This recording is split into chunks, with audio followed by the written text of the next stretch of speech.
भैया, माँ क्यों चली गई और कहाँ चली गई?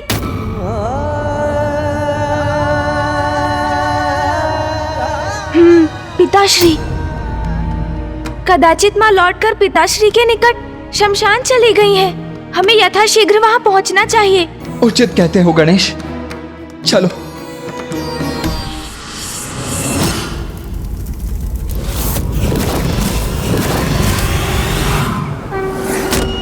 प्रणाम पिताश्री।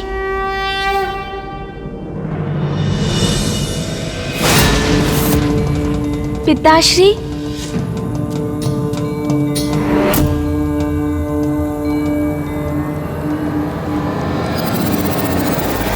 पिताश्री, कृपया कर अपने ध्यान से बाहर आइए। पिताश्री, माताश्री महाकाली अंतर ध्यान हो गई है। आपको अवश्य ज्ञात होगा पिताश्री कि वो कहाँ गई हैं। कृपया हमें दिशा दिखाइए, हमारा मार्गदर्शन कीजिए पिताश्री। भैया, पिताश्री तो ध्यान से बाहर आ ही नहीं रहे। अब हम क्या करेंगे? ये तो मेरी भी समझ के परे है गणेश। पिताश्री क्यों शांत हैं? और माता इस प्रकार अचानक एकाएक क्यों अंतर्ध्यान हो गई? प्रथम पूज्य गणेश जी, माता ने मुझे इतना महान दायित्व सौंपा है, उनकी लीला की गाथा के ग्रंथ को रचने का आदेश दिया है, किंतु अभी भी उनकी लीला पूर्ण नहीं हुई। आपने माता से जो प्रश्न पूछे उसका उत्तर दिए बिना ही वो अंतर्ध्यान हो गई, और उन्होंने सर्वप्रथम श्री मातंगी रूप क्यों धारण किया, ये तो हमें अभी भी ज्ञात नहीं।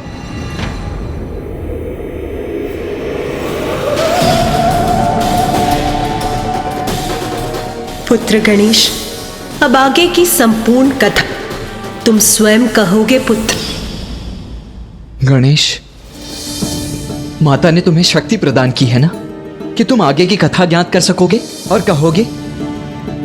तो हमें बताओ गणेश कि ये सब क्या और क्यों हो रहा है? माता ने मुझ पर दायित्व सौंपा अवश्य है भैया, किंतु मुझे आगे क्या करना है ये बताए बिना ही माँ अंतर्ध्यान हो गई और पिताश्री भी अपने ध्यान में लीन है। इसलिए कदाचित अब हमें किसी संकेत की प्रतीक्षा करनी होगी। ये भस्म और इसमें ये गति कैसी?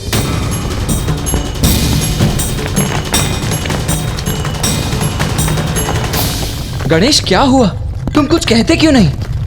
और तुम्हारी दृष्टि पिताश्री के चरणों पर ही क्यों टिकी हुई है? भैया, वो देखिए, पिताश्री के चरणों की भस्म धरती में किसी प्रकार के कंपन को इंगित कर रही है।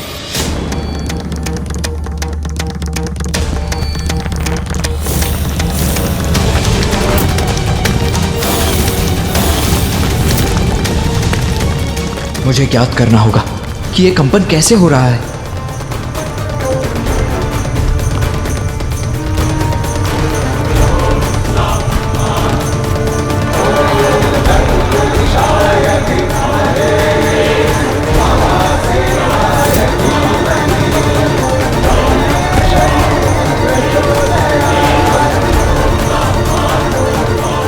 हाँ गणेश, तुम उचित कहते हो, किंतु भूमि में यह कंपन कैसे उत्पन्न हो रहा है?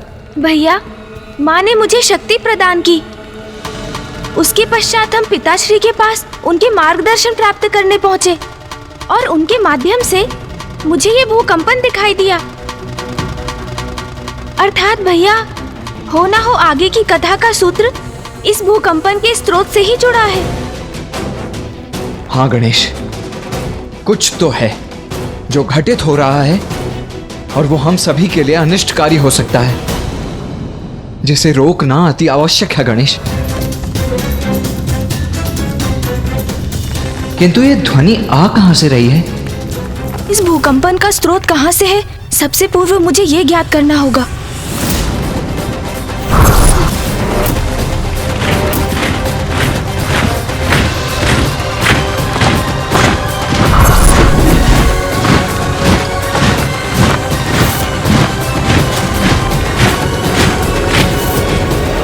भैया, आप उचित कहते हैं। कुछ बहुत बड़ा घटित हो रहा है। हमें शीघ्र वहाँ पहुँचना चाहिए भैया। ऋषिवर, हम माँ के अंतर्ध्यान होने के रहस्य को ज्ञात कर शीघ्र लौटेंगे। प्रथम पूज्य गणेश जी, मैं आपकी प्रतीक्षा करूंगा। अवश्य ऋषिवर, प्रणाम। जो भी है, इस बार मैं संसार पर कोई संकट नहीं आने दूंगा।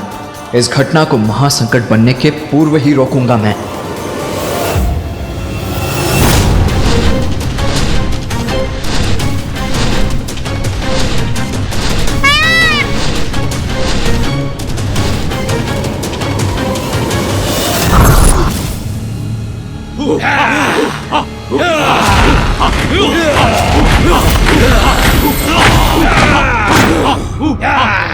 भैया, ये ध्वनि इसी मार्ग से आ रही है। हम उचित मार्ग पर अग्रसर हैं।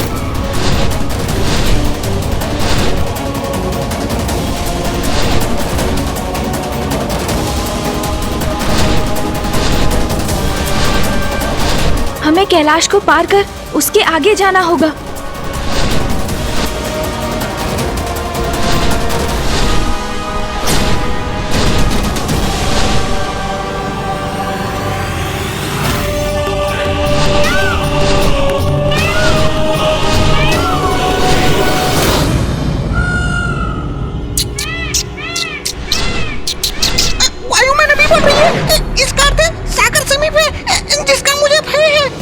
क्या हुआ मूषक जी? क्या आपको भी किसी संकट का आभास हुआ? नहीं प्रभु, मैं तो बस पिछली बार का स्मरण कर सागर के ऊपर जाने से विचलित हो रहा हूँ। पूर्व में आपने मुझे सागर में प्रवेश करने का आदेश जो दिया था प्रभु।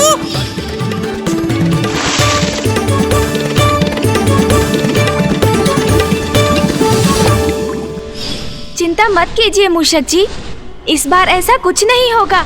हमें वायु मार्ग से ही आगे बढ़ना है। उचित है प्रभु। गणेश, ये शीघ्रता करने का समय है, तो तुम अपनी गति धीमी क्यों कर रहे हो? भैया, गति मैंने नहीं, मूषक जी ने घटाई है। सागर को देखकर उन्हें आशंका हो रही है कि कहीं मैं उन्हें पुनः जल में उतरने का आदेश ना दे दूं। और कदाचित वो थोड़े थक भी रहे हैं भैया।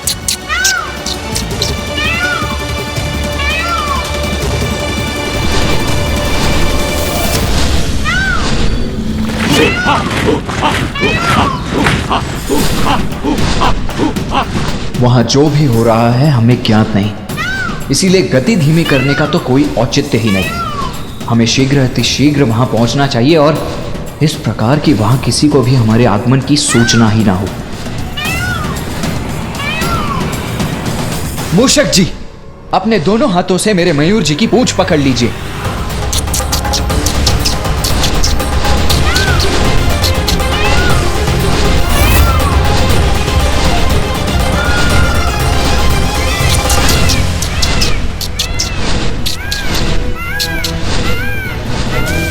उचित है, इसी प्रकार थाम कर रखिए। हाँ हाँ उचित है। देव सेनापति कार्तिकेय जी, धन्यवाद। मयूर जी, तीव्र गति से आगे बढ़िए। इतनी तीव्र गति मैं संभाल नहीं सकूंगा।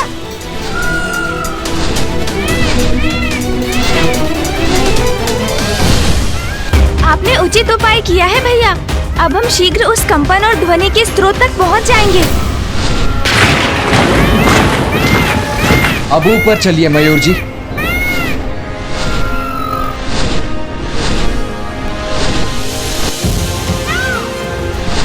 मूषक जी, अब तो आपको पर्याप्त गति प्राप्त हो चुकी है ना? इसलिए अब मयूर जी को छोड़ दीजिए और इसी तीव्र गति से आगे बढ़ते रहिए। जो आज्ञा प्रभु।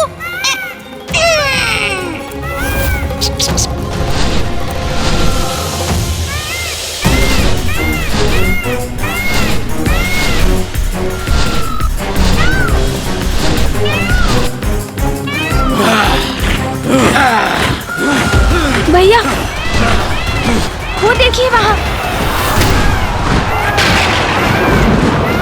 उचित कहते हो गणेश,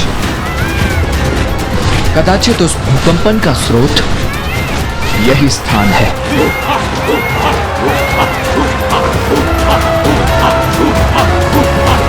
मयूर जी, यहीं रुकिए। रुकिए मूषक जी।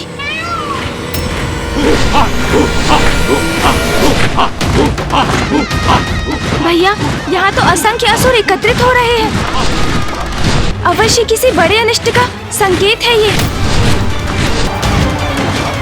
गणेश उचित कहता है, असुरों की यह सभा किसी शुभ कार्य के लिए हो, यह असंभव है।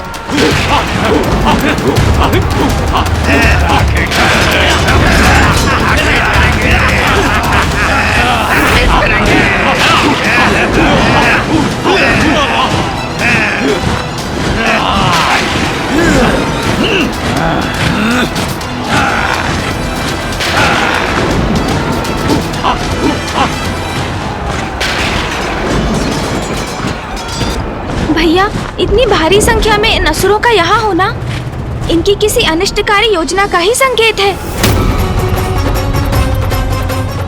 योजना जो भी हो गणेश, मैं उसे कभी क्रियान्वित नहीं होने दूंगा।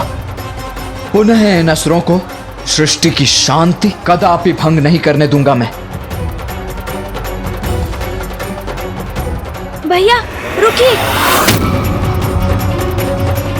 बुरे का अंत करने में प्रतीक्षा क्यों गणेश? मैं अभी जाकर इन असुरों का वध कर देता हूं।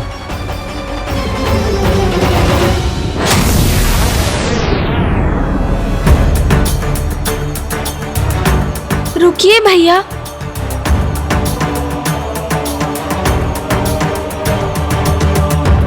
भैया, स्वयं पर नियंत्रण रखिए। हम यहाँ इन असुरों का वध करने नहीं, अपितु ये ज्ञात करने आए हैं कि माँ ने माता मातंगी का रूप क्यों धारण किया, फिर उनसे माता कौशिकी का आविर्भाव क्यों हुआ।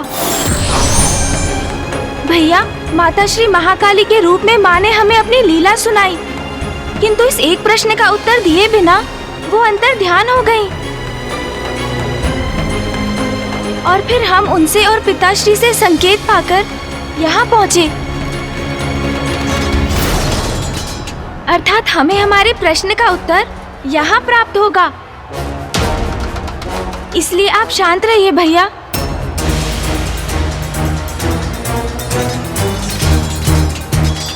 किंतु गणेश, वहां भीतर हो क्या रहा है, ये जानने हेतु हम भीतर जाएं भी तो कैसे? यदि हम अपने सामान्य रूप में वहां गए तो इन असुरों की दृष्टि हम पर अवश्य पड़ेगी ही पड़ेगी। तो क्या करें हम?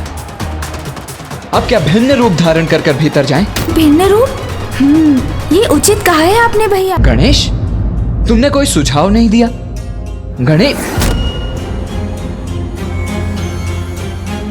गणेश, कहां चले गए हो तुम? अभी तो यही था। कार्तिकेय जी, वो देखिए प्रभु गणेश जी वहाँ। मूषक जी कहां संकेत कर रहे हैं? कहां है गणेश? भैया, मैं यहाँ हूँ।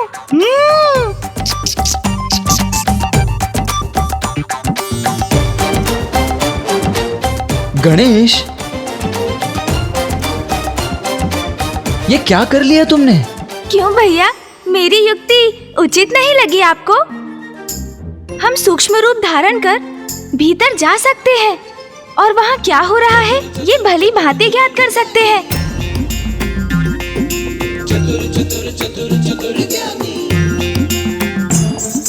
तुम्हारी युक्ति तो उचित है ही गणेश, और तुम्हारी चतुराई भी सराहनीय है।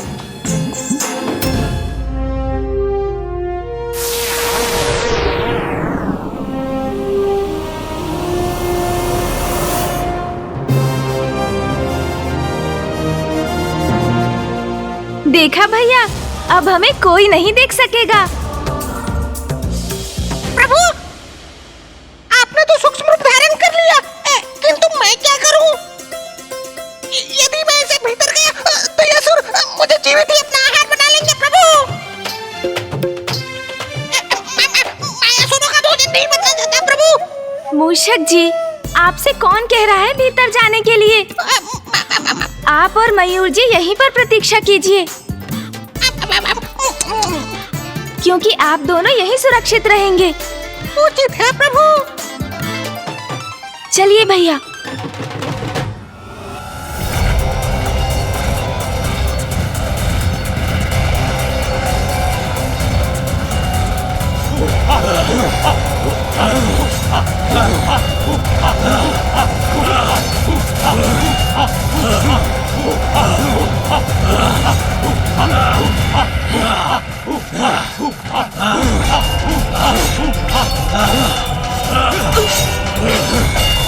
गणेश, मेरे निकट ही रहना।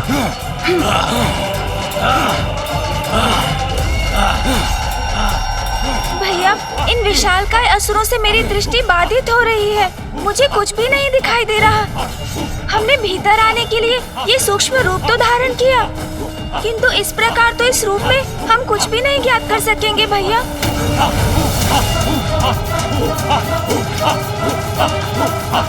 हाँ गणेश, हमें आगे बढ़कर किसी ऊंचे स्थान पर स्थित होकर देखना चाहिए कि ये असुर यहाँ क्यों एकत्रित हुए हैं। हाँ भैया, यही उचित होगा। चलो गणेश।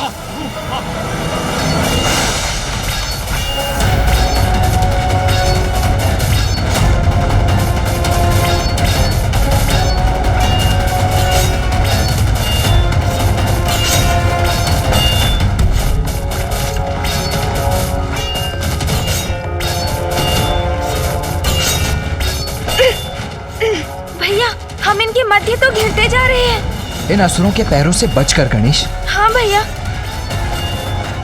किंतु भैया, इन असुरों के पांव तो गतिमान हो रहे हैं। हमें ध्यान रखना होगा भैया। अवश्य गणेश।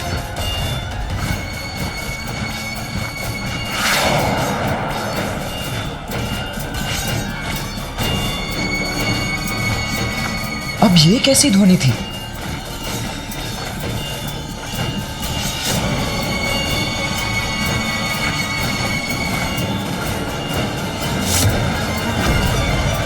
भैया संभालिए। ये भाला यदि हमसे टकराया तो हमें क्षति पहुंचा सकता है। बचो अनुज। अनुज, तुम ठीक तो हो ना? अब हम किस ओर से निकले भैया? भैया, ये असुर तो अपना शस्त्र बार बार भूमि पर पटक रहे हैं। इस प्रकार तो ये भेद देंगे हमें। हमारा आगे बढ़ना कठिन है।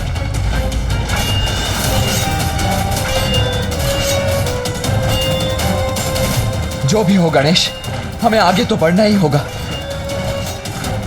किंतु सावधानी से आगे बढ़ो।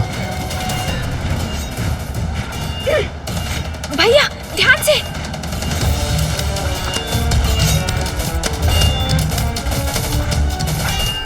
संभव है भैया शांत रहे।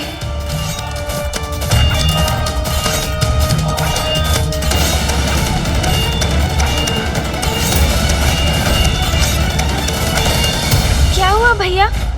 गणेश, मेरा अनुसरण करने के लिए तैयार रहो। इन असुरों से बचकर आगे निकलने का एक ही उपाय है। समझ गया भैया। आगे बढ़ो गणेश, अभी।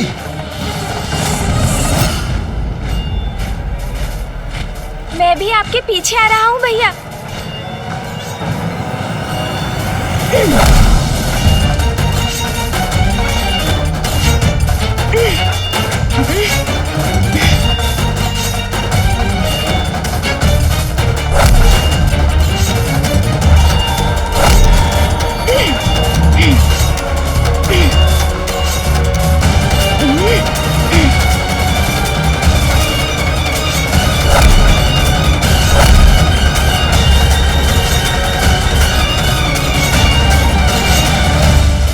भैया संभल कर।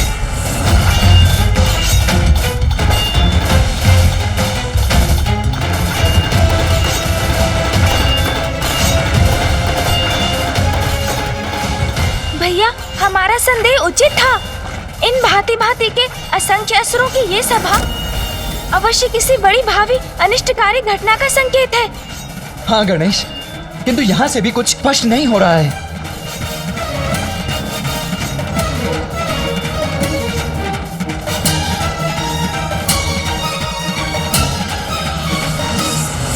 भैया, हमें इन सीढ़ियों के ऊपर जाना चाहिए। वैसे भी इन असुरों का मुख सीढ़ियों की ओर ही है। यदि एक बार हम ऊपर पहुंच गए तो संपूर्ण दृश्य स्पष्ट हो जाएगा और साथ ही हमें ये भी ज्ञात होगा कि इन सीढ़ियों के शिखर पर क्या है। उचित कहते हो गणेश।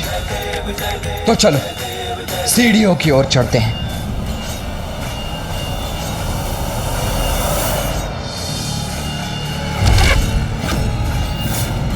सावधान भैया, भैया बचिए।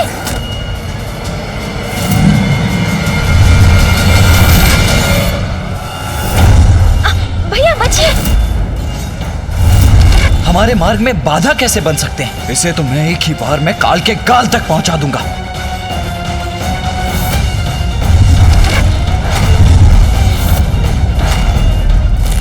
ये क्या?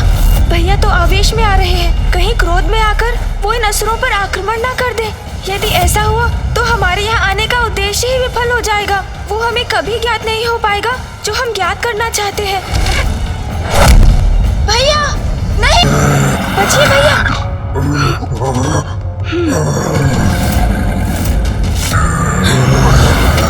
भैया सावधान भैया।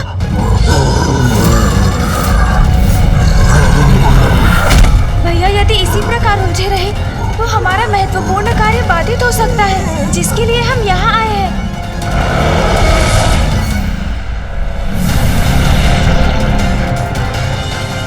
अरे ये विचित्र असुर क्या कर रहा है? ऊपर क्यों उछल गया ये? अरे बचो बचो, ये तो नीचे भी गिर रहा है।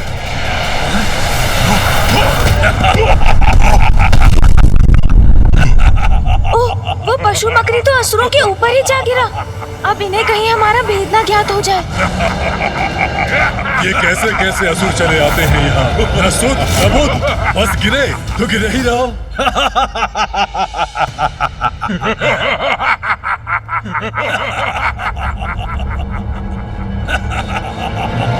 भैया आप कुशल तो है ना? हाँ गणेश, मैं कुशल हूँ।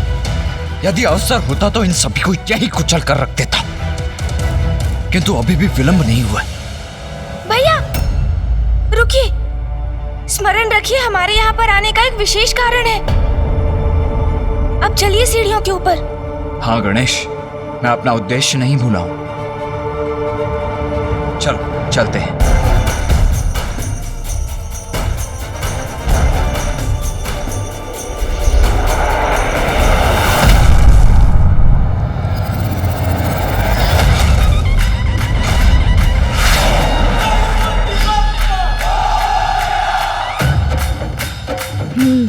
अब वही युक्ति मुझे पुनः अपनानी पड़ेगी, तभी इसके शिखर तक पहुंच पाऊंगा।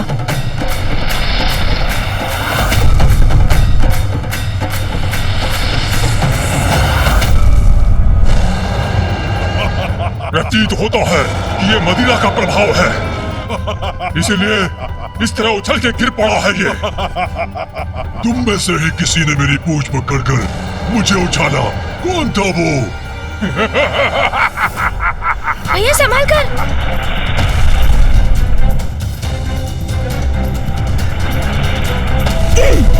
भैया बस कुछ और सीढ़ियां हैं। दुष्टों, कौन दुष्ट है? मैं अभी दिखाता हूँ तुम्हें। मेरी पूंछ पकड़ने का दुस्साहस कैसे किया तुमने?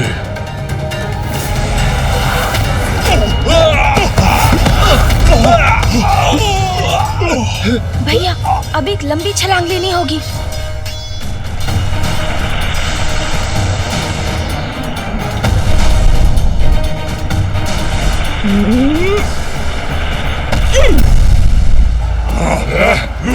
अन्यथा नहीं होगा। कैसे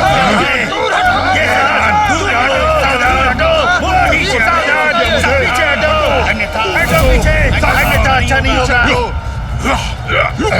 इतना विशाल का यह असुर समूह।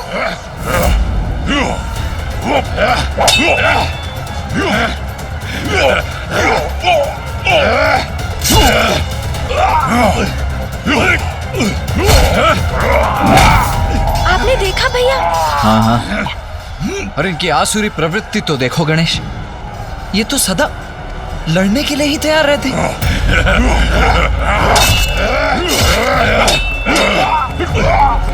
और मेरी चिंता का कारण भी यही है गणेश। इतने सारे असुर एक साथ यहाँ एकत्रित हुए हैं, इनका नेतृत्व कौन कर रहा है? इनका प्रयोजन क्या है? हमें कुछ भी ज्ञात नहीं है। हाँ भैया, किंतु हमें ऊपर चढ़ना चाहिए। हम इन सीढ़ियों के अंत तक पहुंच ही रहे हैं। इसके पश्चात शीघ्र सभी रहस्य उजागर हो जाएंगे।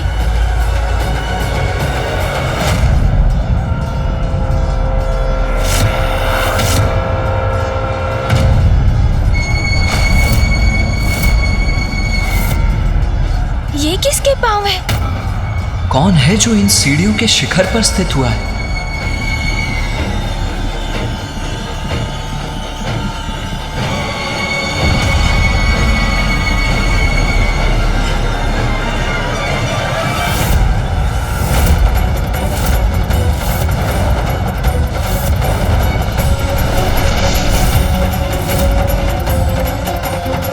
असुर गुरु शुक्राचार्य। और यहाँ असुरों की ऐसी दुर्दशा तुम्हारे ही कारण है। असुर गुरु के कठोर शब्द किस पर लक्षित है? भैया शीघ्र छिप जाइए। कहीं असुर गुरु शुक्राचार्य ने हमें देख तो नहीं लिया? यदि ऐसा हुआ तो बहुत बड़ा संकट उत्पन्न हो जाएगा। मुझे ऐसा आभास क्या हुआ कि जैसे कोई यहाँ था। यदि अभी तक असुर गुरु ने हमें नहीं देखा था तो अब तो अवश्य देख लेंगे।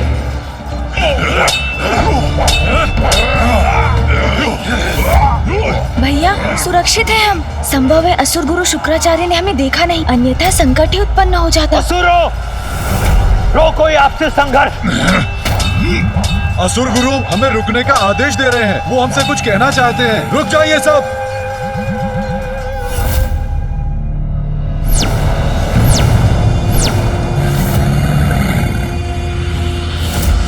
प्रणाम असुर गुरु शुक्राचार्य।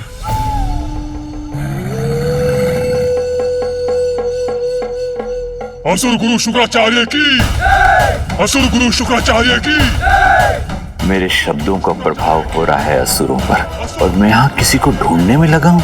असुर गुरु शुक्राचार्य की, असुर गुरु शुक्राचार्य की। नहीं नहीं, व्यर्थ है मेरी चिंता। ये समय चिंतित होने का नहीं, इस एकत्रित असुर समुदाय को संबोधित कर इन्हें एक नवीन प्रेरणा प्रदान करने का है। भैया चलिए और ऊंचाई पर चलते हैं। असुर गुरु शुक्राचार्य की, असुर गुरु शुक्राचार्य की।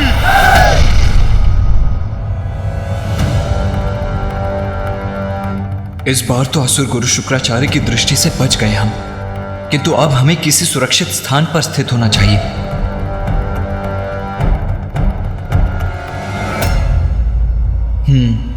कदाचित यहाँ छिपने के लिए ये मुकुट ही सबसे उपयुक्त स्थान है। प्रतीत होता है भैया मेरे ही भांति इस मुकुट के भीतर छिपने की युक्ति लगा रहे हैं। तुम्हारी आपसी फूट ही तुम असुरों के पतन का कारण है। हमारे पतन का कारण? सुनो सुनो, क्या कह रहे हैं असुर गुरु? भैया शीघ्रता कीजिए। गणेश चलो यहाँ से, आओ। पुनः ऐसा प्रतीत हुआ मुझे जैसे कोई और भी है यहाँ।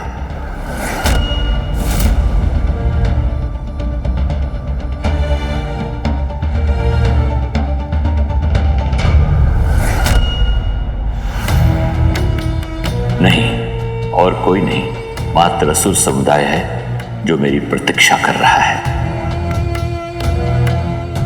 आपसी संघर्ष से असुर समुदाय का अंत करना चाहते हो तुम। वो मूर्खता तो तुम स्वयं ही कर सकते हो, उसके लिए मेरी क्या आवश्यकता है? मैं चला ही जाता हूं यहां से। मत जाइए असुर गुरु। देखिए असुर गुरु, रोक दिया हमने अपना संघर्ष। मत जाइए असुर गुरु, हमारा मार्गदर्शन कीजिए। मत जाइए असुर गुरु, हमें क्षमा कीजिए। मत जाइए असुर गुरु, मत जाइए। यहाँ से कुछ भी स्पष्ट दिखाई नहीं दे रहा है मुझे। तो सुनो, अब भी समय है, सुधर जाओ। वन में उगने वाली दूब को एक साधारण खरहा भी अपना ग्रास बना लेता है, किंतु वही दूब जब एक साथ मिलकर एक रस्सी का आकार ले लेती है तो उसकी संयुक्त शक्ति इतनी बढ़ जाती है कि वो गजराज जैसे विशाल जीव को भी बांधने में समर्थ हो जाता है। इसीलिए एक साथ आए धूप के समान एक हो जाओ, तभी होगी असुर शक्ति की जय। असुर शक्ति की जय हो, असुर शक्ति की जय हो, असुर शक्ति की जय करेंगे हम, एक होंगे हम। असुर गुरु शुक्राचार्य की जय, असुर गुरु शुक्राचार्य की जय। स्मरण रहे, आज एक विशेष दिवस पर मैंने तुम सबको यहां एकत्रित किया है, क्योंकि आज का यह दिवस संसार के इतिहास पर असुरों के नवीन उदय के आरंभ के दिवस के रूप में अंकित होगा।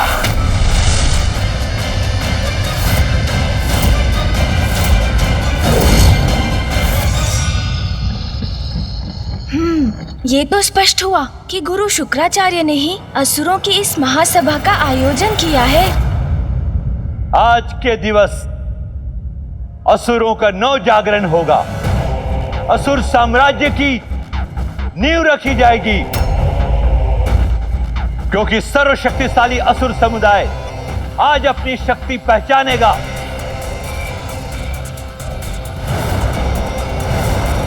और संसार को अपने अस्तित्व का उचित परिचय देगा। असुर नव जागरण होगा, असुर नव जागरण होगा। आज असुर एकजुट होकर संसार के समक्ष अपनी एकता की शक्ति का प्रदर्शन करेंगे और संसार पर अपनी सत्ता स्थापित करने हेतु प्रथम पग आगे बढ़ाएंगे, क्योंकि आज असुरों का नवीन महानायक घोषित होगा।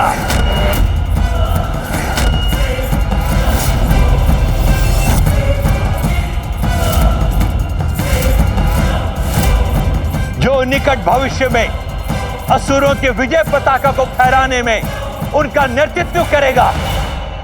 भैया, असुर गुरु शुक्राचार्य को कदाचित ये ज्ञात नहीं कि आज वो दिवस है जब असुर पुनः अपनी पराजय की ओर अग्रसर होंगे, क्योंकि अधर्मी दुराचारी असुरों की विजय तो असंभव है। तुम्हारा कथन सर्वथा उचित है गणेश, किंतु मेरी चिंता का कारण तो ये है कि असुर गुरु शुक्राचार्य से प्रेरणा पाकर ये असुर पुनः कोई उपद्रव आरंभ न कर दे। अब एक स्वर में कहो, असुर शक्ति की जय हो, जय हो। असुर शक्ति की जय हो, असुर शक्ति की जय हो, असुर शक्ति की जय हो, असुर शक्ति की जय हो, असुर शक्ति की जय हो। स्मरण रहे, अब असुर शक्ति के उदय का समय आ गया है। अब बहुत हुई पराजय, अब जय होगी असुरों की, और आज ही हम इस जय का आरंभ करेंगे।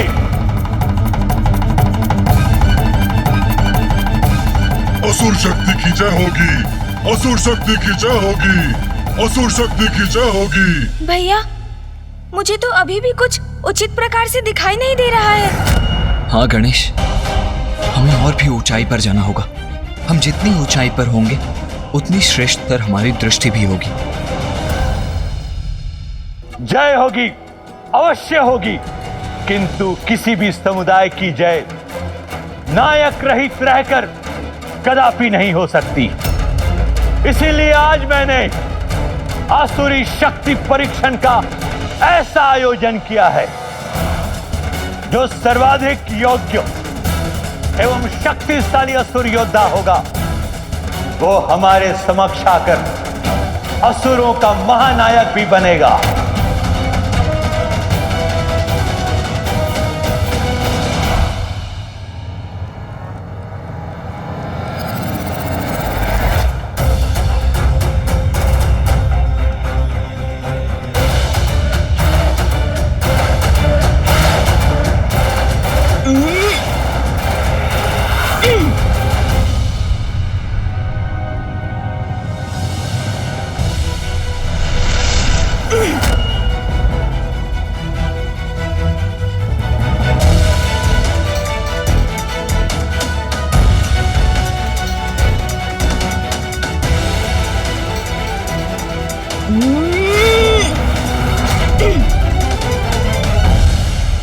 यहाँ अनेक शक्तिशाली असुर योद्धा उपस्थित हैं, किंतु महानायक वही बनेगा जो सर्वप्रथम यहां स्थित इस सिंहासन तक पहुंचकर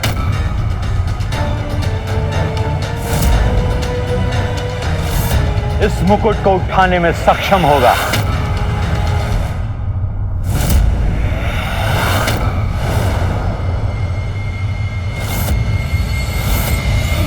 पुनः वही आभास हुआ मुझे जैसे असुरों के सिवाय और भी है यहाँ, और यह भी कदाचित मुकुट भी डगमगाया था अपने स्थान पर। नहीं, आज इस असुर सभा में कोई अन्य आने का दुस्साहस कदापि नहीं करेगा। मुकुट भी अपने स्थान पर स्थित है, कदाचित मुझे ही भ्रम हुआ था।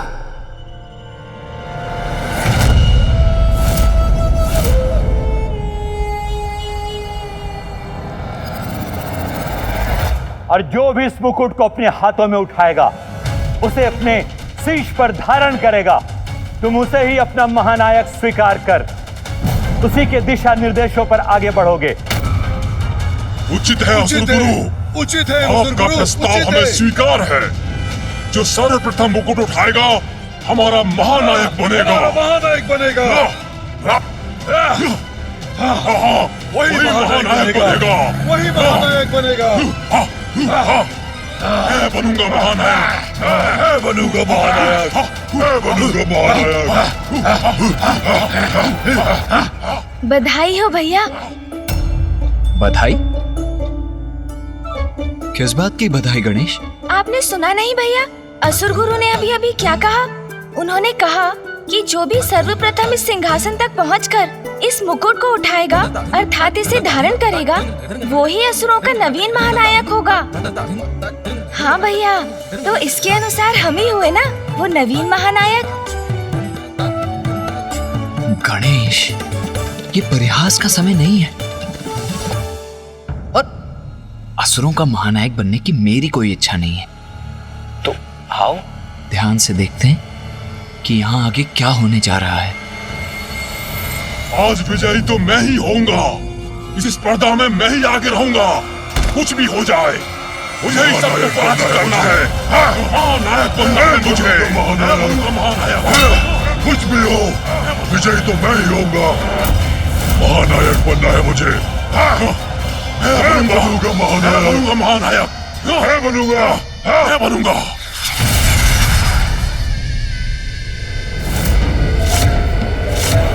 मैं इस स्पर्धा के आरंभ की घोषणा करता हूं।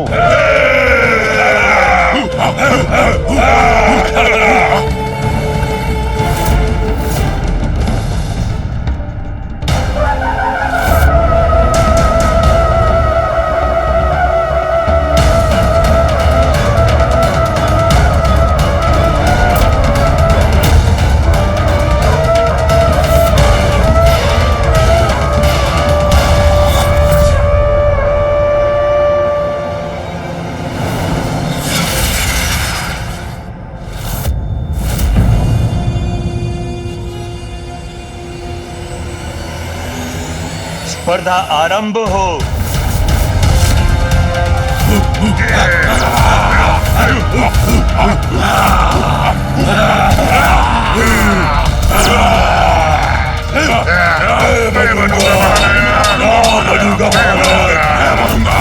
सर्वप्रथम सिंहासन तक मैं ही पहुंचूंगा।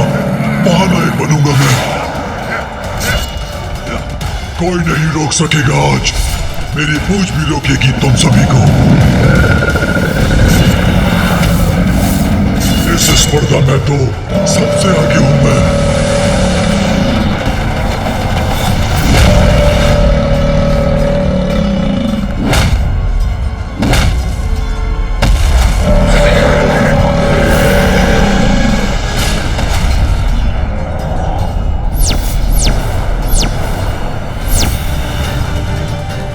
लघुकाय हूं तो क्या हुआ, महानायक का पद और सिंहासन दोनों मेरे ही हैं।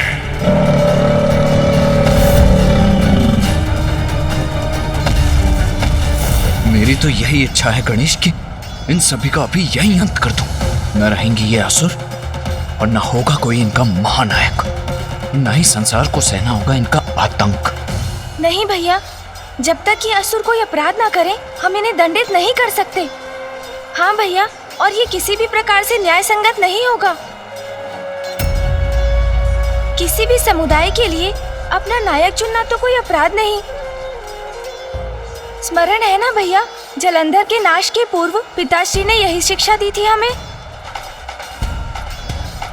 जब तक जलंधर सृष्टि के प्रति कोई बड़ा अपराध नहीं करता, मैं उसे कैसे दंडित कर सकता हूं? हाँ गणेश, मुझे पिताश्री की वो शिक्षा भलीभांति ज्ञात है, जिसके कारण ही यहां होकर भी इन असुरों का वध नहीं कर रहा हूं मैं। कौन है ये दोस्त?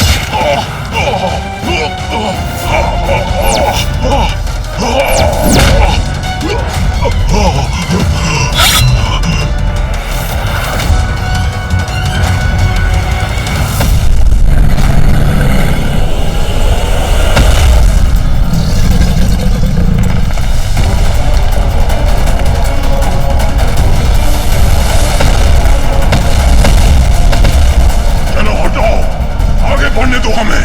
हटो, हटो हमारे मार्ग से, हटो। अन्य असुरों को तो मेरे असुर आगे नहीं बढ़ने देंगे और मैं इस लघु का असुर का उचित उपाय करूंगा।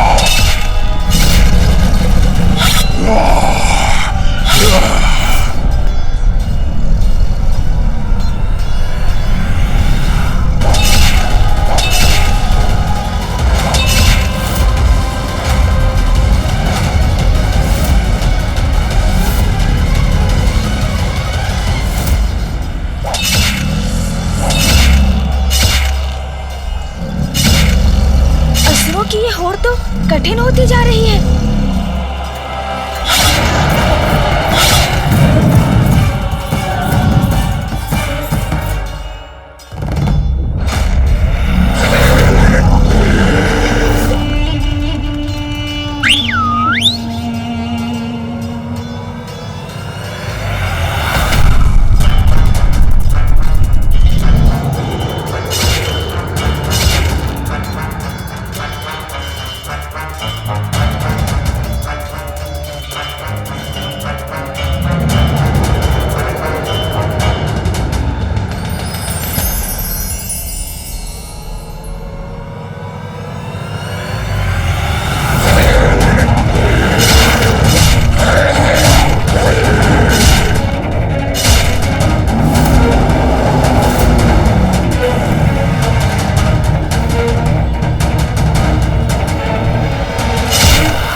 आगे बढ़ो, आगे बढ़ो, लघु का असुरों, आगे बढ़ो।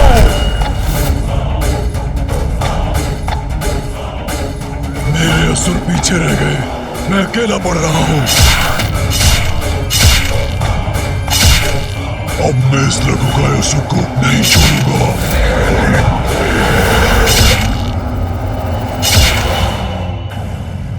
भैया, अभी हमारा कुछ किए बिना ही यहाँ रुके रहकर इन असुरों की भावी योजना ज्ञात करना ही उचित है।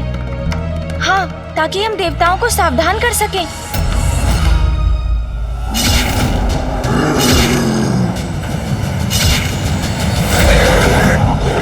हाँ गणेश, हमें यह ज्ञात करना ही होगा कि इनका महानायक कौन होगा।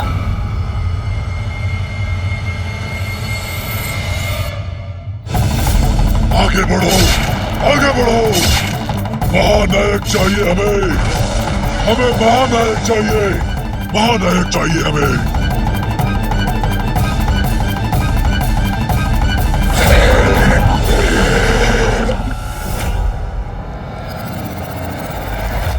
कदाचित इन दोनों असुरों में से ही कोई एक असुर महानायक होगा। जो भी आज इनका महानायक बनेगा गणेश, अवश्य वही देवताओं के लिए संकट बनेगा।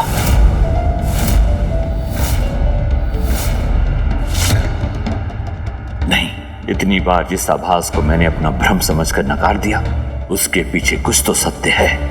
मुझे यहाँ किसी और के होने का आभास हो रहा है। अवश्य कोई दिव्य शक्ति उपस्थित है यहाँ।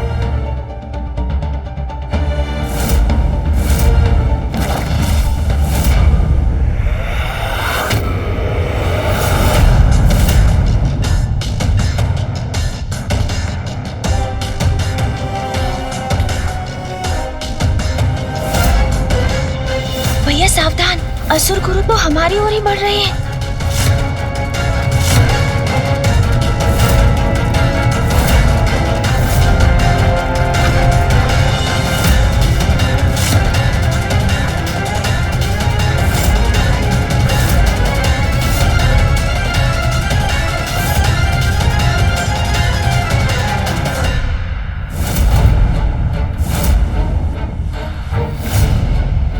असुर गुरु ने मुकुट उठाकर हमें देख लिया तो हमारा यहाँ आना व्यर्थ हो जाएगा।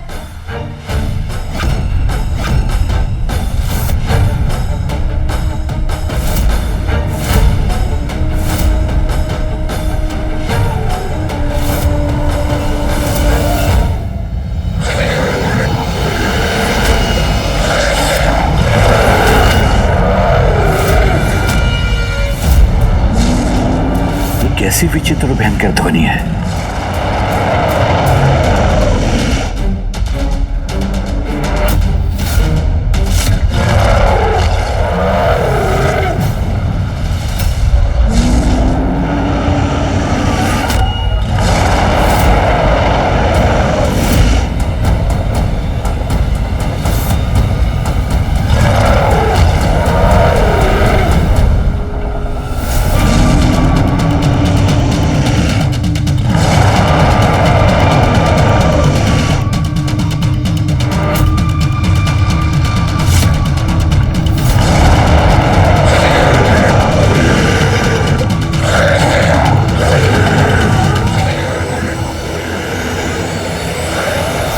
क्या हो रहा है यहां?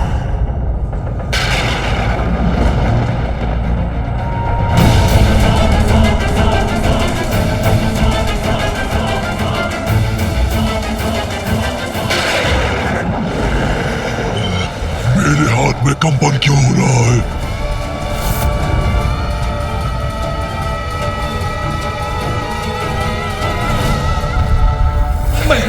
मैं अपने खड़क को थाम नहीं रख पा रहा हूँ। वो मेरे हाथ से फिसल रहा है।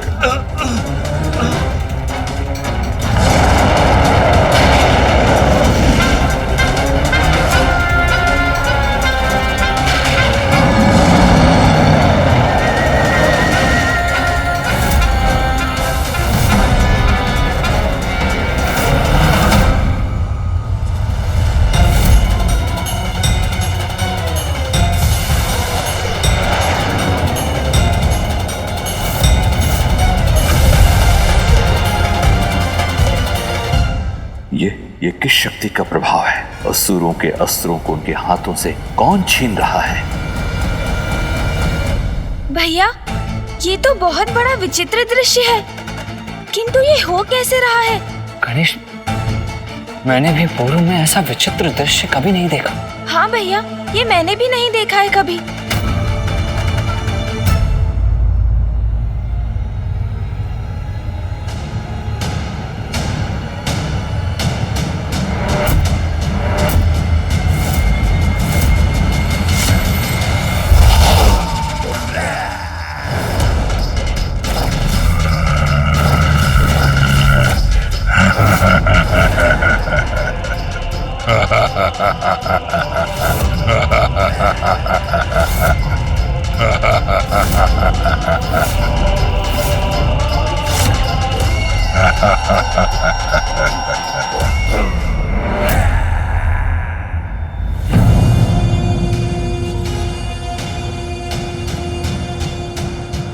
अद्भुत।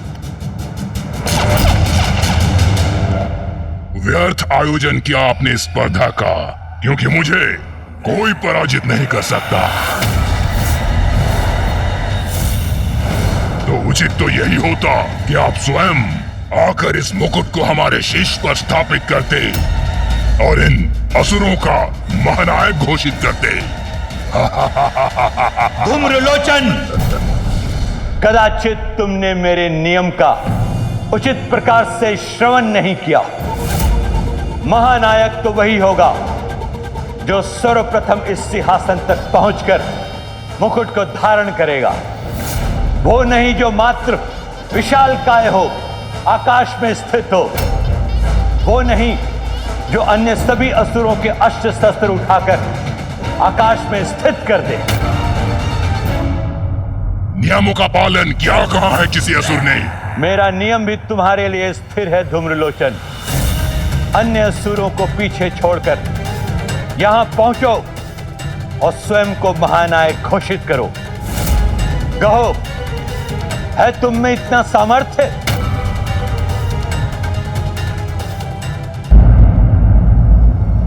सामर्थ्य है, पूर्ण सामर्थ्य है, और इसका प्रमाण आपके समक्ष है। इन सभी असुरों में और मुझ में यही एक भेद है कि असुर अपने अस्त्रों से एक दूसरे को परास्त करने की होड़ में थे, किंतु मैं इन्हें परास्त करूंगा इन्हीं के अस्त्रों से।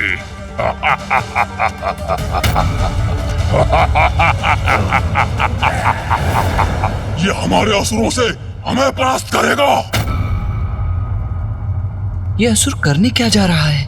भैया, ये हमें भी शीघ्र ही ज्ञात होगा, क्योंकि इसे जो भी करना है उसमें अधिक प्रतीक्षा नहीं करेगा ये।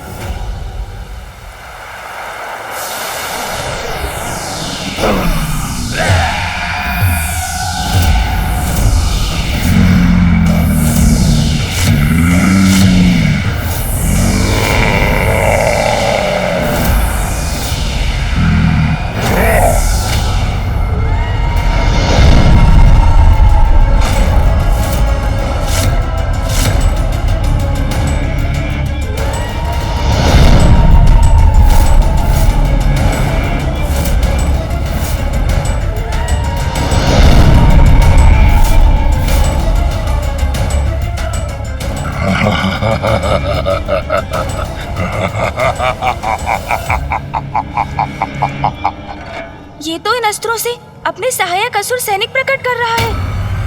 हमारे अस्त्र इसके सैनिक बन गए, अब हम क्या करेंगे?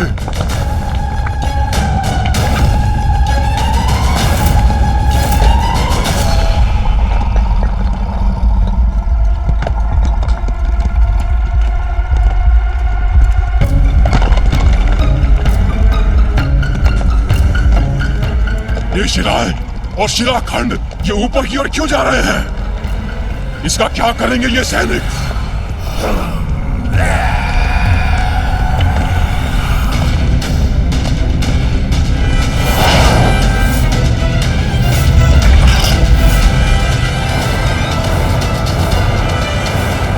असाधारण है इसकी शक्ति, जिससे इसने अपने लिए सेना का निर्माण कर लिया और उसको अस्त्र भी दे दिए। असुर गुरु, मेरी सेना प्रस्तुत है। अब आपकी अनुमति हो तो मैं आरंभ करूं। नष्ट कर दो इन असुरों को, नष्ट कर दो इन असुरों को।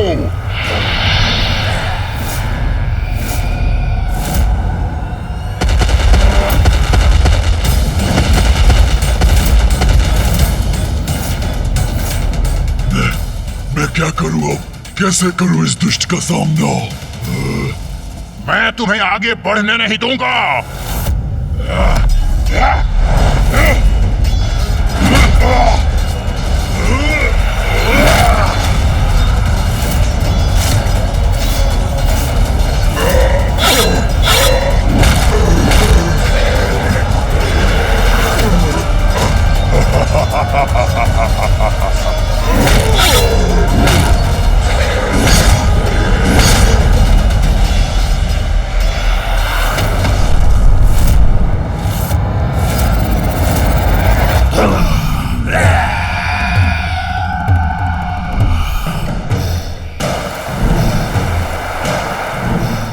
कैसी स्पर्धा है ये भैया?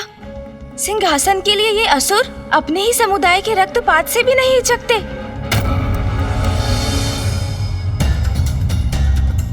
इसीलिए तो यही इनका अंत करना चाहता था मैं, किंतु मर्यादा से बंधा हूं, इसीलिए विवश हूं मैं।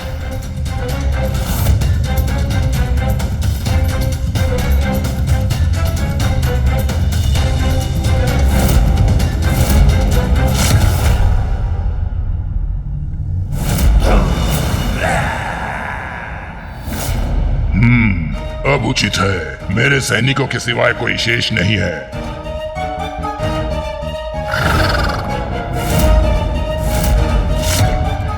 असुरगुरु शुक्राचार्य, मैंने कहा था ना, ये स्पर्धा व्यर्थ है। कोई पराजित नहीं कर सकता मुझे, कोई पराजित नहीं कर सकता मुझे। सर्वशक्तिशाली धूम्रलोचन की जय, सर्वशक्तिशाली धूम्रलोचन की जय। ये तो वास्तव में अत्यंत शक्तिशाली है भैया। अपनी सेना स्वयं उत्पन्न कर लेता है ये, वो भी निर्जीव शिलाखंडों और अस्त्रों से। अब इस मुकुट पर मेरा अधिकार होगा।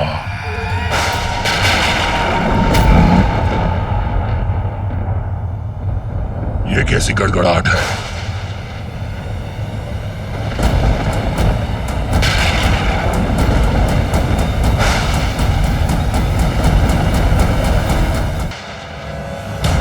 और कुछ नहीं, मात्र मेघ है आकाश में, तो मेरे रुकने का कोई औचित्य नहीं। आगे बढ़ता हूं मैं।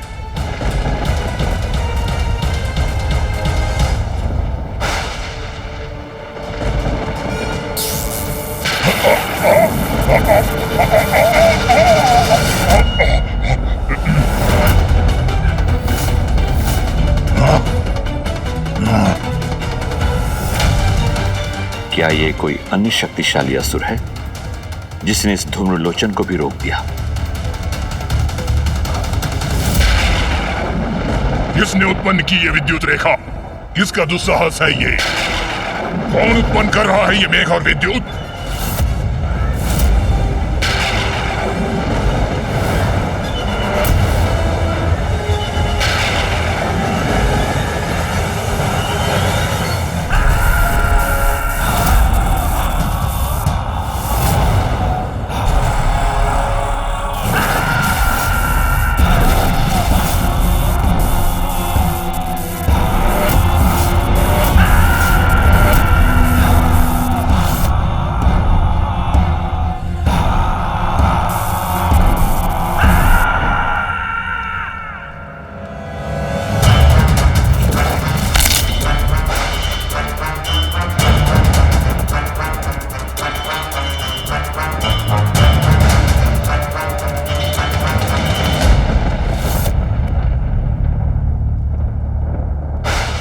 भैया, इन दोनों असुरों को तो मेघों और बवंडरों के देवता देवराज इंद्र की सेना में होना चाहिए था।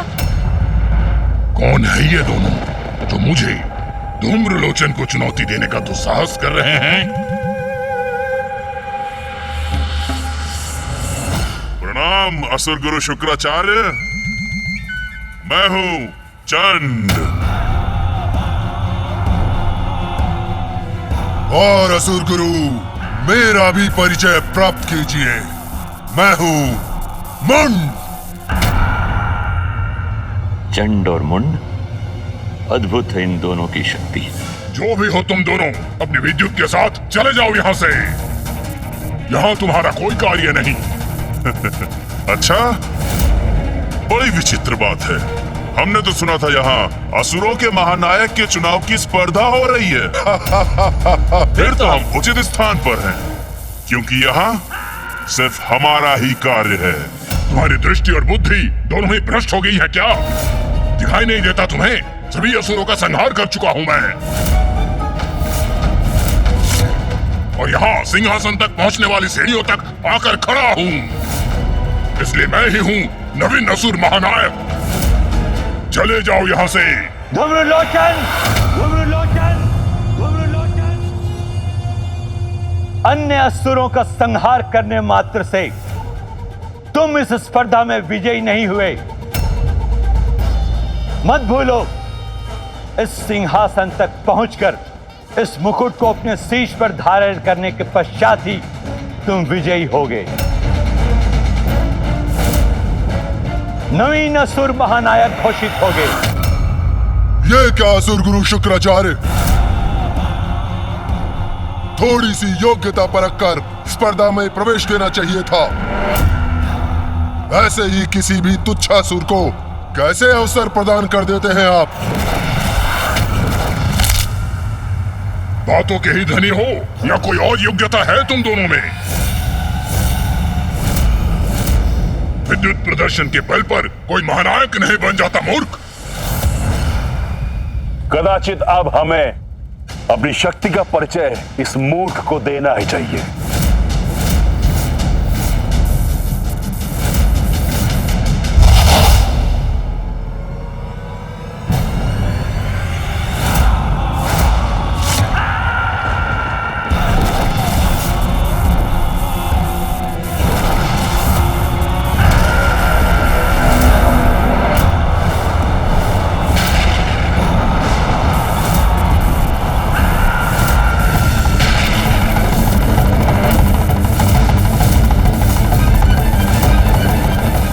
शक्ति पर नियंत्रण है इसका। इस प्रचंड शक्ति से क्या करेगा ये?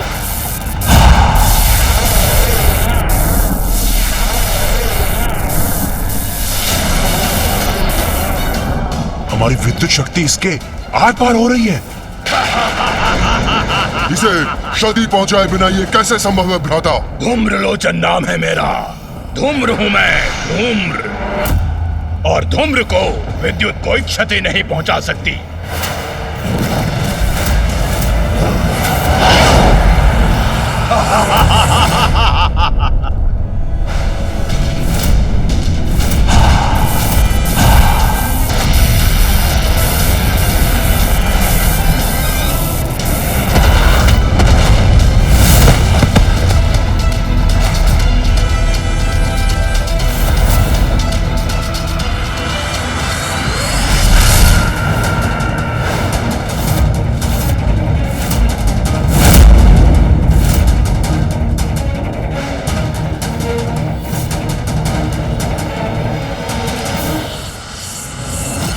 धूम्रलोचन हूं मैं, धूम्र। मूर्खों, मुझे पछाड़ना इतना सरल नहीं। आ रहा हूं मैं।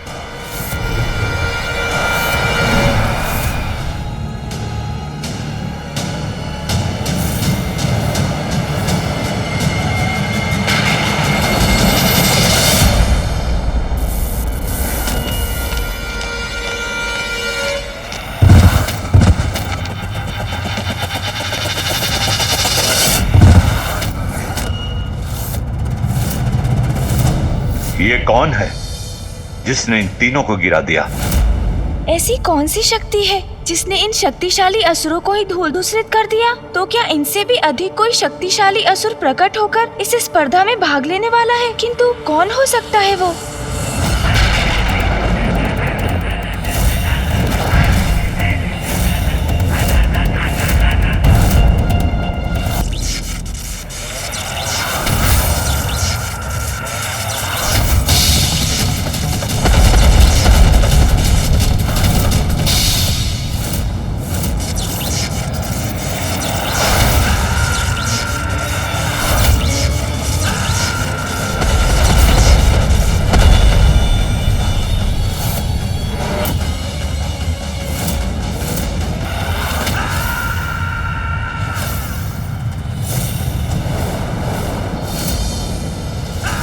मेरी सेना को नष्ट करने का दुस्साहस कैसे किया तुमने, मूर्ख? ठीक वैसे ही जैसे अब हम ये दुस्साहस करने जा रहे हैं।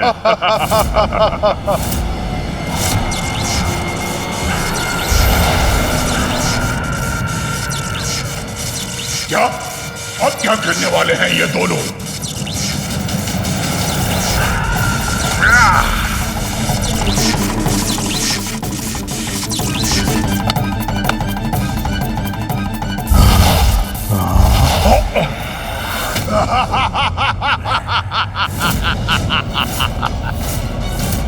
हमारी विद्युत शक्ति इसके आर पार हो रही है। इसे क्षति पहुंचाए बिना ये कैसे संभव है भ्राता? धूम्रलोचन नाम है मेरा। धूम्र हूं मैं, धूम्र।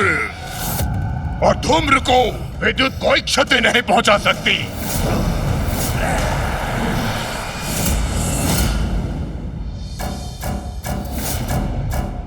अब अत्यंत शक्तिशाली हैं आप। हाँ, हमसे बहुत बड़ी भूल हो गई जो हम आपको पहचान नहीं पाए। हमें आपकी अधीनता स्वीकार है। आप हमारे सामने आइए स्वामी। हाँ, आइए स्वामी, कहाँ हैं आप? आइए ना, प्रकट होइए, समक्ष आइए।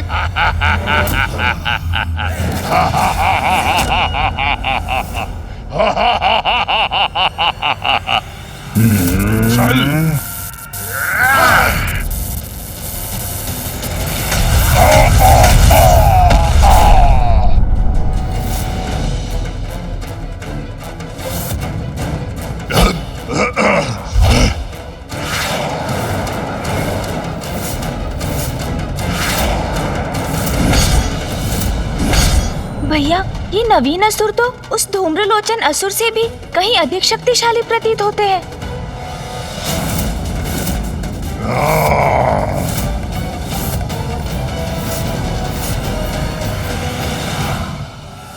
दो प्रचंड प्रबल अद्वितीय रेखाओं के समान अग्रसर हो रहे हैं चंड और मुंड। इन भयंकर असुरों की इस स्पर्धा का क्या अंत होगा? क्या ये दोनों ही इसमें विजय होंगे भैया?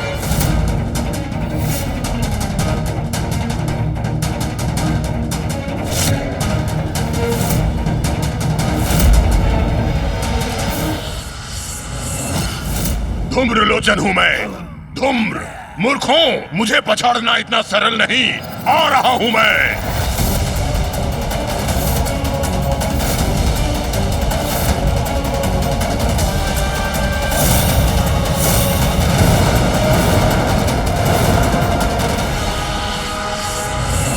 भैया, ये दोनों चंड और मुंड तो विद्युत की गति से आगे बढ़ रहे हैं। और ये धूम्रलोचन धूम्र के वेग से। हाँ भैया।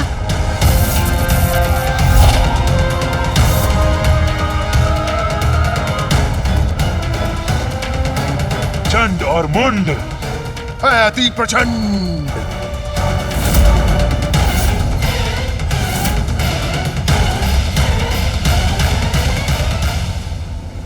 विजय इनमें से किसी की भी हो, आज असुरों को समर्थ और कुशल महानायक अवश्य प्राप्त होगा।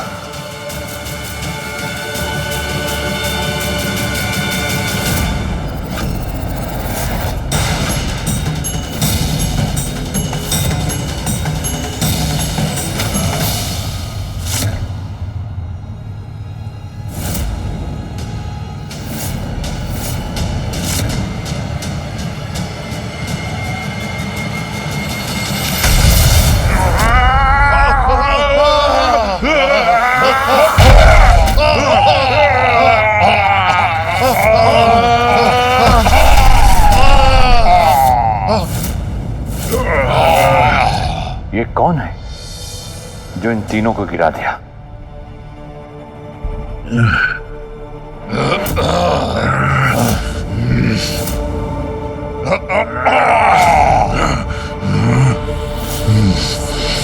किसने किया ये दुस्साहस? और कौन है ये जिसने हम पर प्रहार किया? जो भी है, सर्वप्रथम उसका ही वध करूंगा मैं।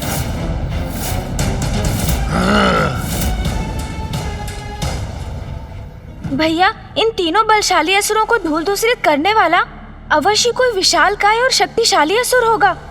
आपको दिखाई दे रहा है वो?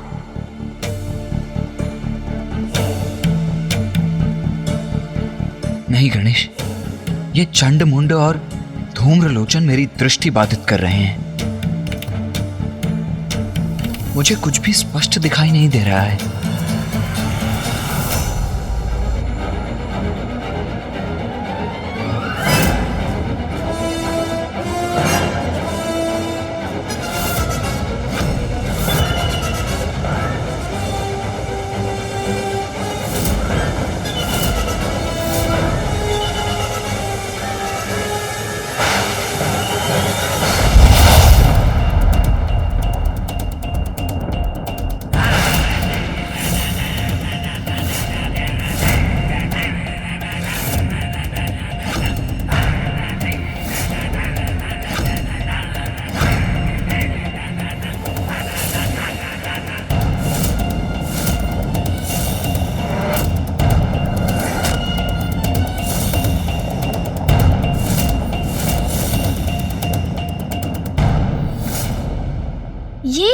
ये है वो असुर जिसने इन तीनों को रोक दिया। हाँ गणेश, इसका तन सुगठित अवश्य है, किंतु यह असुर इतना सबल समर्थ योद्धा प्रतीत नहीं होता कि इन तीनों असुरों को रोकने में सक्षम हो सके।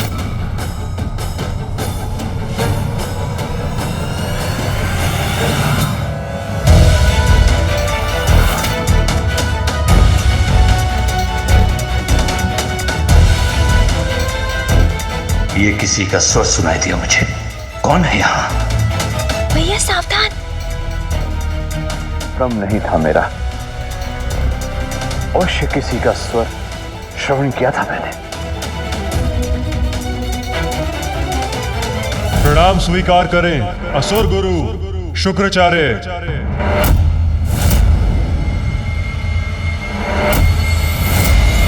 भैया इतने ऊंचे स्वर में बोलेंगे तो पकड़े जाएंगे हम।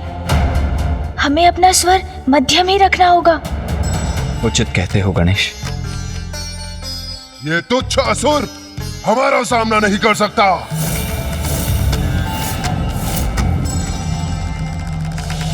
प्रतीत होता है दर्शक दीर्घा में से किसी ने इसे उठाकर फेंक दिया है और ये यहाँ आकर गिर पड़ा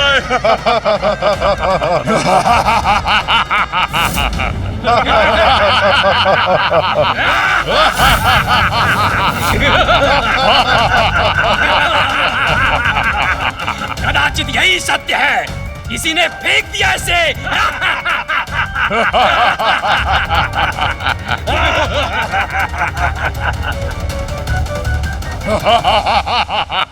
सत्य तो यह है कि तुम तीनों को रोक दिया है मैंने,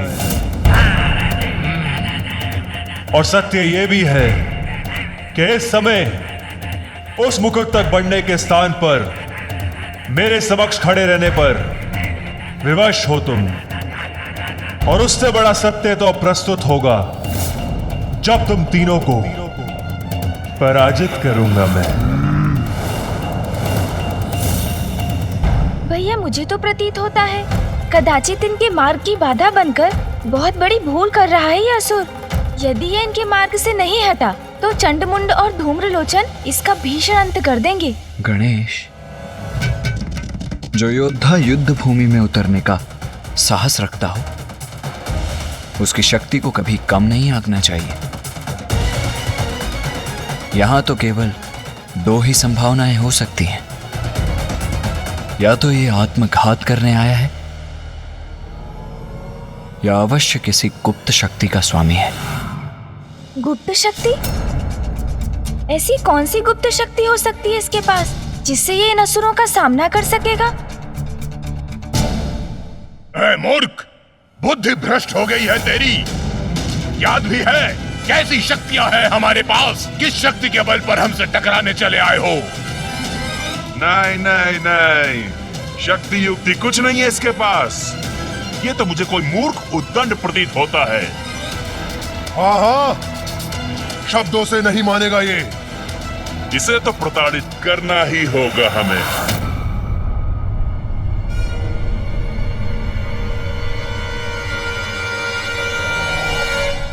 आओ, प्रहार करो मुझ पर। आओ, मुझ पे वार करने के बड़े इच्छुक हो ना तुम तीनों। फिर संकोच किस बात का? आओ।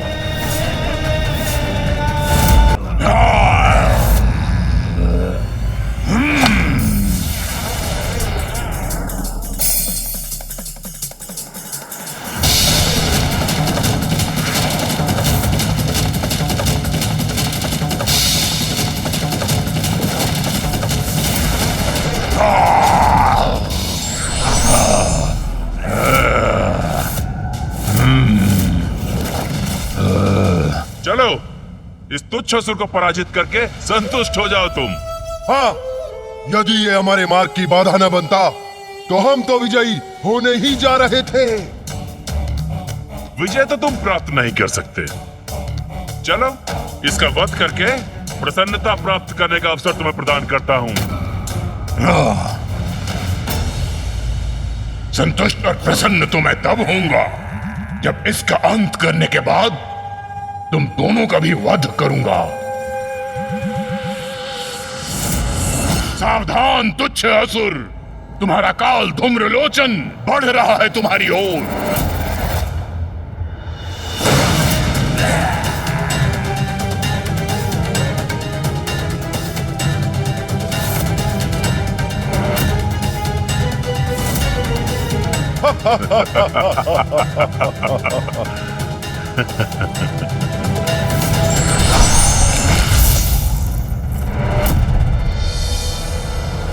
ये विचित्र असुर तो हमारे परिहास के ही योग्य है। हाँ भ्राता मुंड, इससे विशाल तो इसकी ढाल है।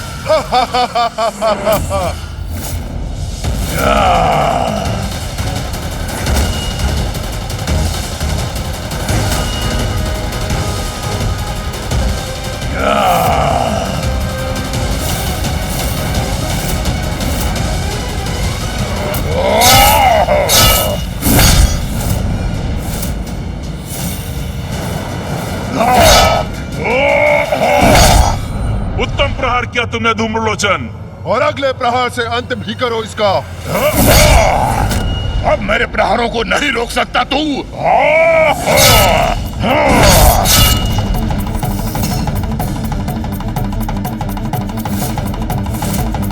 कब तक बचोगे मुझसे तुच्छ असुर? मैं निरंतर वार करता रहूंगा तुम पर। धूम्रलोचन तो निरंतर प्रहार कर रहा है और ये असुर तो अपना ही बचाव कर रहा है। ऐसे कब तक टिक सकेगा ये धूम्रलोचन के समक्ष?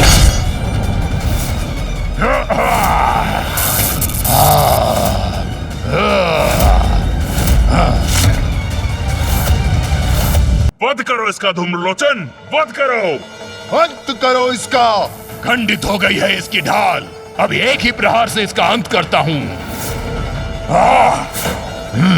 अब क्या धूम्रलोचन इसका वध कर देगा भैया? वो झुका अवश्य है, किंतु युद्ध का अंत तो तभी संभव है जब जय या पराजय निश्चित हो। क्या हुआ? मेरे परशु के आघात से साहस टूट गया तुम्हारा? मेरा सामना करने का उत्साह तुम्हारा शिथिल पड़ गया क्या? न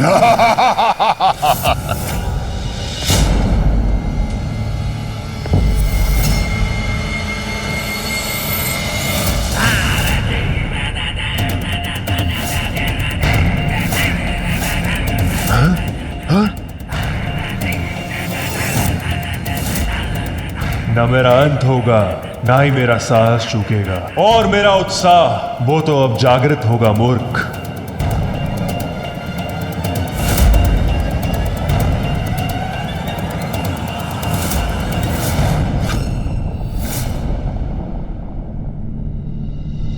ये मुस्कुरा क्यों रहा है? हाँ, ये तो मेरी भी समझ से परे है।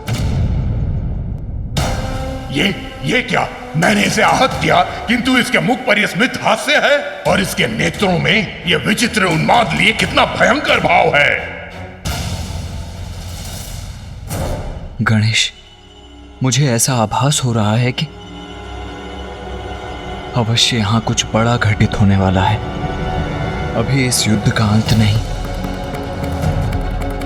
आरंभ मात्र हुआ है।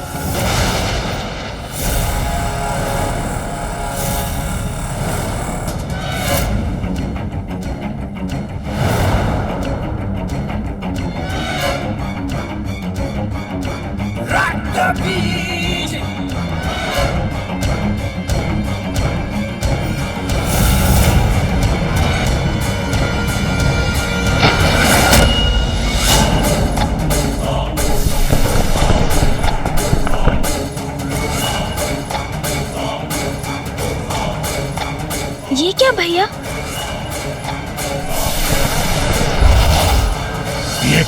ये क्या? इसके रक्त की बूंद से ये कौन उत्पन्न हो रहा है? कौन है ये असुर? ओह, प्रतीत होता है इसे पराजित करना इतना सरल नहीं।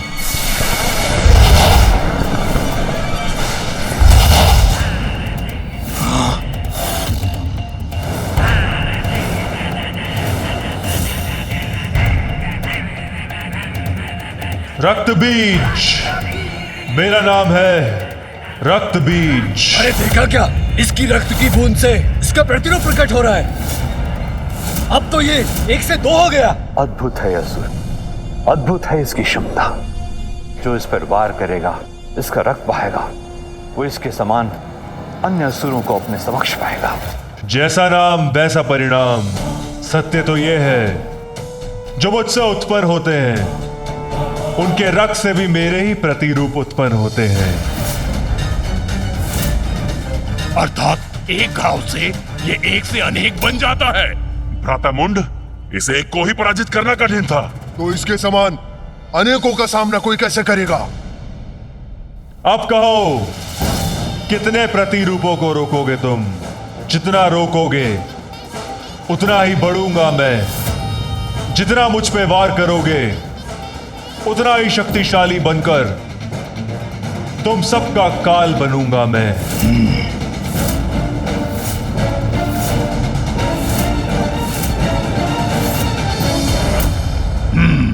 इसका अंत करने का कोई अन्य उपाय सोचना होगा मुझे। कहिए असुर गुरु, पर्याप्त है ना मेरा इतना शक्ति प्रदर्शन?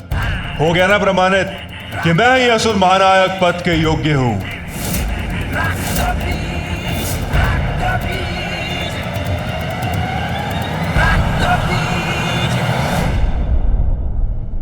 इसका अर्थ तो ये है कि ये युद्ध अभी थमा नहीं है भैया।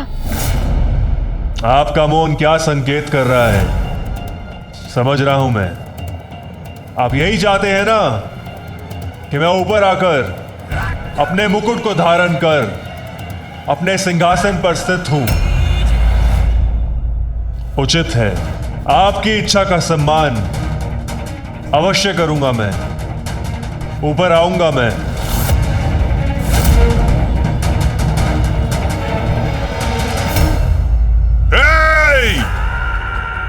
क्या समझते हो तुम हमें?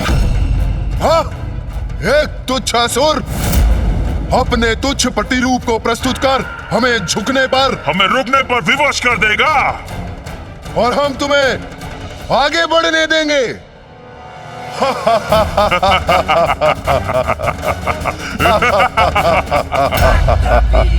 उचित कहा तुमने। तुम सबसे मुझे यही अपेक्षा थी। अपनी भलाई चाहते हो तो शांति पूर्वक मुझे आगे जाने दो।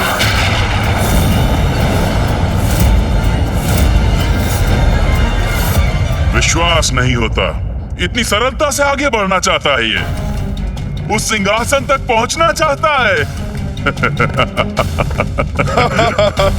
अरे हाँ भ्राता, यह आगे बढ़ के अपने काल से भेंट करना चाहता है। सत्य कहा भ्राता मुंड। बस अब इससे आगे तुम्हें और नहीं बढ़ने देंगे।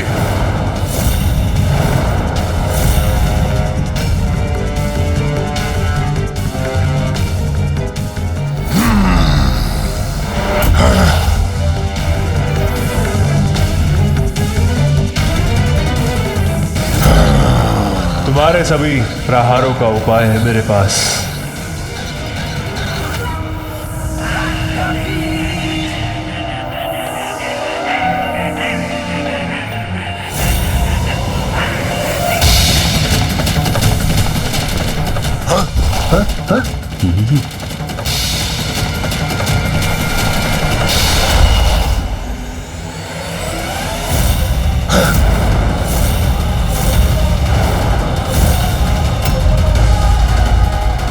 ये असुर तो बहुत ही विचित्र और शक्तिशाली है। यदि ये इस स्पर्धा में विजयी हो गया तो सृष्टि के लिए बहुत बड़ा संकट उत्पन्न हो जाएगा। नेता का चुनाव केवल शक्ति प्रदर्शन के बल पर नहीं होना चाहिए, अपितु जो हर प्रकार की योग्यता रखता हो वही नेता बनने का अधिकारी है।